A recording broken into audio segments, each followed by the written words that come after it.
Well, everybody thought it was a four-game stretch looking at how difficult it may be, and then now you look at Duke, North Carolina, Louisville, amongst many on the bottom part of the league standings. So I think this is probably going to even surpass that 11-bid league in terms of degree of difficulty. I thought that it would never be repeated like that again, but this is just an amazing league with great strength, teams that people did not expect to be great, like Florida State and Clemson and Virginia Tech, and just to name a few, are playing fantastic basketball. Notre Dame is amongst them. Notre Dame is a team with upperclassmen all starting.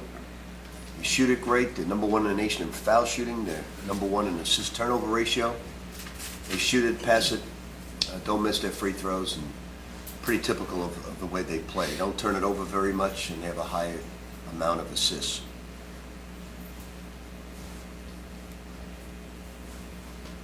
You think that it's the depth of the league, Lee, and or reckon that anything can happen on any given night? Is that what the depth of good teams? Yeah, I could not pick right now and tell you who has the best chance of winning this league. I couldn't even give you a top three. I mean, you could by preliminary things of what everybody said beforehand, but looking the way that Florida State, Virginia Tech, and Clemson, and even Boston College of late, the way they're playing right now, I don't think anybody can. It may 10 wins may do it this year. You never know. That tough year, you guys got through it. I mean, you guys came out on top of it, and obviously that was a very talented team. But is there a mentality that team had that you can kind of steer this team toward? Or was there anything about that group that you think about? We were a great road team, but that team is much different than this team. That team was very experienced, much different than the current basketball team. The good thing about our basketball club is we have so much growth. We have so much improvement to make. And we've already played a very tough schedule, and we'll continue to do so. But you always like to see a team not close to their potential that's winning, and that's our case. Rick, what is it about you guys in Notre Dame? I mean, the pieces change, players change, but the games always end up being classics, and you guys have gone to overtime so much with those. Do you guys have, is it styles that make this a game, or is it just a coincidence? Well, it doesn't seem to change with Notre Dame. The names change, but they still shoot the ball. They still have the same statistical things each year. Like the young man right now, you think that they lost their point guard, and who's going to fill in? And this young man may be better, Matt Farrell. May be better in terms of what he's doing, the way he's shooting, the way he's playing. So, they're an interesting group. They put great pressure on you, as well as Indiana shoots the basketball. This team's even better at it because of the way they pass the basketball. Where do you see the most growth potential in your team? What area? Well, the weakest area is, it's tough to answer that question. The weakest area is passing. So I would say that we can get a lot better passing the basketball. Certainly Anas Mahmoud, him being in the lineup, he made our offense flow a lot better because he is a good passer. He's one of the few guys on the team that really understands passing. You've expressed concerns in the past about his weight. Is he any Well, he's sturdier than? He's 223 now. Each month we hope him to gain 2 pounds, and so far it's been on schedule. So you're going to see a bulky 225 by the end of February. You said his injury file was 3 inches thick, and that was a month ago. Now it's thicker now. Well, I joke that, in the NBA, when you're a 15-year veteran, you don't get a whole lot of practices in because of the condition of your knees and ankles. And he he's missed practices like a 15-year vet. He's still, he's playing tough, playing through all that stuff, bandages all over him. Missing practices? Well, the good thing is he doesn't, if he practiced constantly, he wouldn't be 223. Is he more aggressive offensively because he has more confidence, you think? Is that part of it? Honest? Yeah. No, Honest just has a good feel for the game. Passing is, Honest knows how, he threw 3 spectacular passes in that game, but all very much different passes. One was off an offensive move where he turned middle and knew exactly where Jalen, he knows where his teammates are with his vision. He knows it because he's played with them. He's experienced in that area. Then he made a great bounce pass, another look-away pass. He's just a really good basketball player. He's really, when we recruited him, he was just known as a perimeter basketball player, and he's become a lethal low-post player. Do you like the way that he uses his wingspan? I mean, there was a couple times against Indiana where he kind of just used that length to be able to get off a hook shot or... Yeah, he does a very good job. Jalen does a very good job with that. Ray Spalding does a very good job using their wingspan.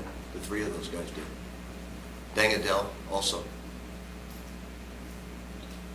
With this 4-game stretch that you're in, that's almost over, and we've been talking about this for a long time, how have you kind of seen the team kind of handle it, and what was kind of your approach going into? Well, believe it or not, as coaches, if we can get out of this 3-1, it's great for our basketball team. Anytime you can beat Kentucky and Indiana in 1 year like that, playing close together, 2 teams that were highly ranked. One wins the Big Ten. One's, I think, preseason to win the Big Ten. The other is always a great team. You come away feeling good. That being said, we've also 2 times with a very slow, deliberate style have struggled with Old Dominion as well as Virginia. So you're still working on that aspect too of how to play those teams. So you're seeing everything in the early going. We've played a very, very tough schedule. Very tough schedule. And now you're going to face a conference that, and I really mean it. I mean, it's obvious you could say Duke could win it, but I'm talking with Jay Billis a few weeks ago. He said he hasn't seen North Carolina look this good in quite some time. I'm sure you heard him on ESPN say that about 3 weeks ago, and watching them play. And I forgot who it was they played that they looked so good at that time. But now they go into Georgia Tech and lose. And Virginia Tech is really, really playing good basketball. And so, I don't know who's going to win this thing. I couldn't tell you who's going to be in the top 4. And in the Big East, I could probably do that at the time. Tell you who's going to, not who's going to win it. We were fortunate enough to win it, but we were also the best. We had the best road record in our tenure in the Big East, and we couldn't say that with this team. This is also a time where you guys don't have classes and you're able to practice a lot, and these tough games. How have you seen them kind of maybe grow together as a team? Well, we've taken it a little easy of late because Mott's got a concussion, and right now today we're working on a lot of film work. We're working on playing some other players at the 4 spot in case we got to use Ray and Jalen at the 5 spot. So we're mixing things up a little bit. We're already thin in the backcourt. Now we're thin in the front court. So we're being very careful with injuries right now until he comes back. Did they have any practice? Yes. Yesterday? Yes. Are you going tomorrow, the day of the game? It's none of your business.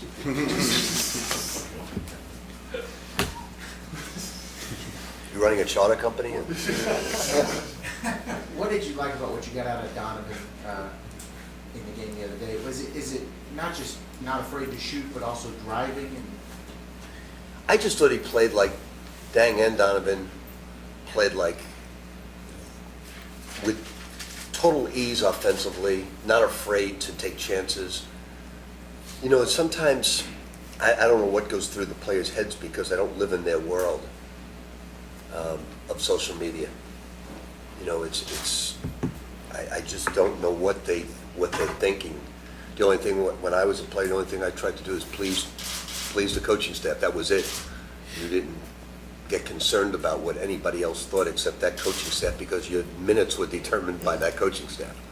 So that's the only thing, and he wasn't playing with that ease of thinking he was one of the best players on the court, and he's going to show it in so many different areas. And he did in that game, and so did Deng Adel, and so did Anas Mahmoud. You like to see that. Can you tell us about the podcast with Coach Cal? I had to bring up social media, didn't I?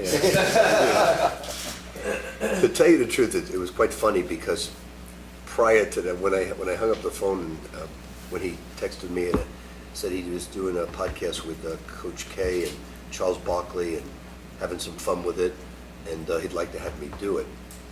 And I just texted back, sure. And then I immediately went to Jordan Sucher, who works with me, and said, what actually is a podcast? Do you go on TV? Do I have to dress up for this?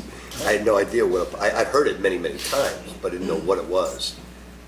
So that being said, I couldn't get on this right now and say, okay, I want to read Jeff Green's tweets. I wouldn't know how to look it up or get on it. Or do you tweet? Probably a good thing. Do you tweet?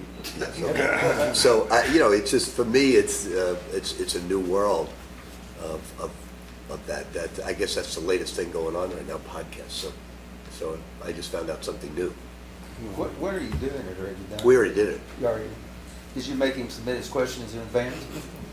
Oh, they do that too? That's what's being funny. What does that say about the state of your relationship? I've never had a bad relationship with John. If you said to me today, how is Coach K and Coach Williams, because everybody talks about their rivalry as well, which is the best rivalry in basketball, I would say John and our relationship is just as good as Roy's and Mike's. It's very cordial, it's very professional, and most important thing is we have respect for each other as coaches, and we have respect for each other's programs and knowing how good they are. And John's been through two programs where they've been our rivals. Not only has it been Duke Carolina with those two, but we've also had Memphis before the Big East, before we entered the Big East.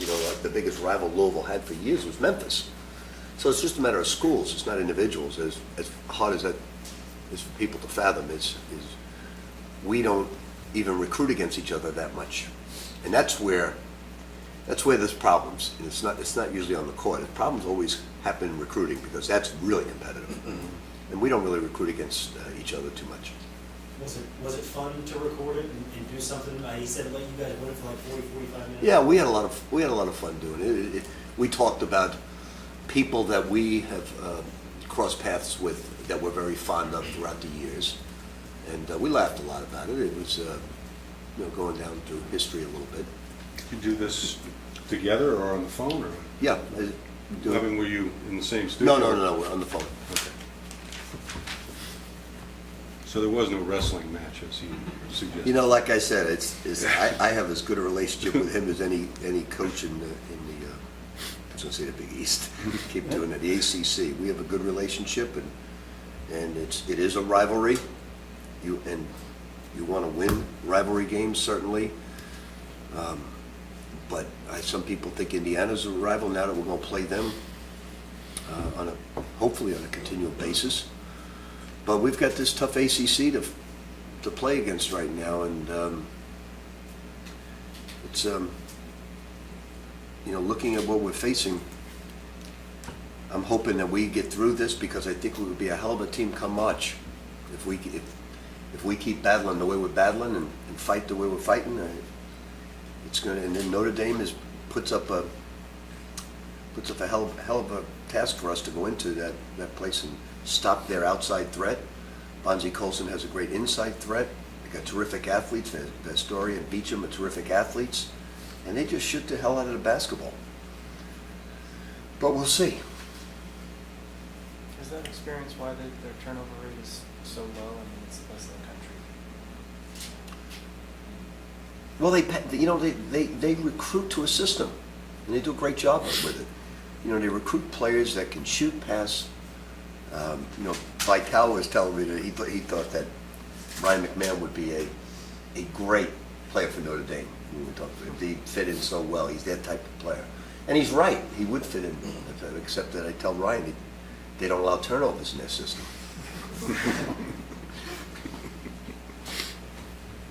you had any correspondence with Coach K since Yes. he announced his surgery? Yeah, I hope Mike takes care of himself. He's worked really, really hard because he hasn't had much time off because he goes right to the Olympics when that ends. So we hope he. I haven't had too many back problems, but from what I understand, it's not pleasant. But you go through hips and knees and backs. It's really not pleasant, and I hope he gets a speedy recovery. You ever had major surgery? Just knee surgery. How agonizing would something like that be for you? I mean, he's going to be away for a month. You had Nick who, had to sit out the rest of the season with his health problems a couple years ago. I mean, it's your team, but you've got to kind of take a step back. Yeah, if we run into 3 or 4 consecutive losses, I'd like to try it. Now, it's difficult to happen this time of year, but I watched Roy go through the pain of vertigo, on the sidelines a little bit, and you never know what somebody's feeling pain-wise, especially sleeping, with back issues. From what I understand, very difficult, but if he's going to have surgery in the middle of the season, it's really bothering him. He wouldn't do it in the middle of the season if he didn't want to come back and make a good run at this NCAA thing. And Jeff Capable has more than enough experience to take over while he's mending, and we just want him to get back soon. He's a great coach and a great guy. Coach, you mentioned Dagadell positive several times today. I wonder if you could talk just a little bit more about him. Do you think maybe he's picked up confidence that he didn't have earlier? Yeah, again, I don't understand. People always refer to them as the millennials, what goes into their confidence and their psyche.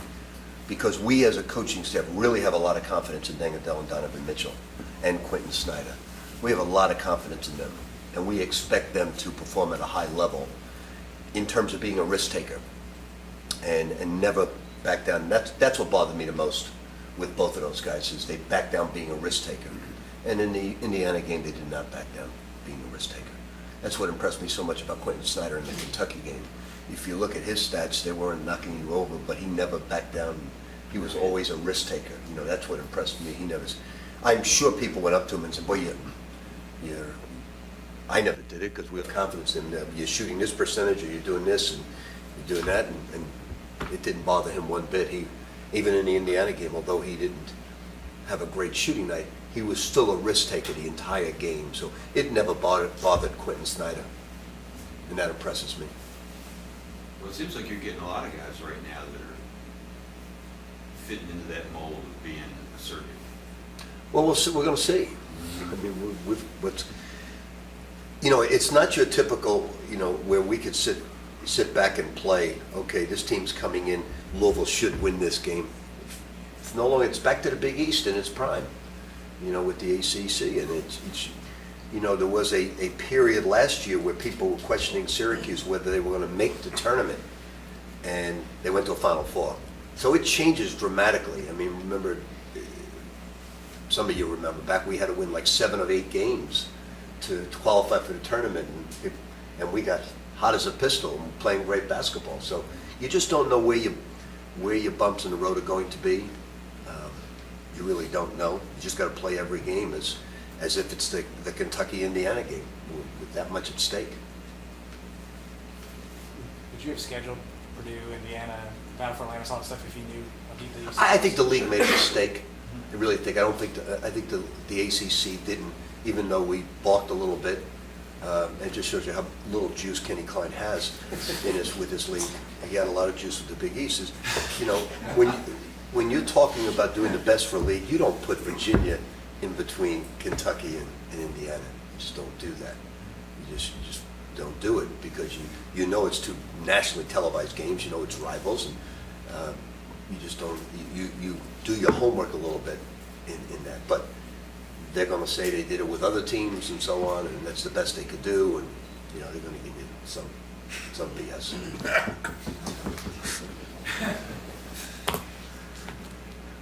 Anything else, Coach? Thank you. Thank you. Thank you. Happy New Year. Happy New Year, everybody. What players today?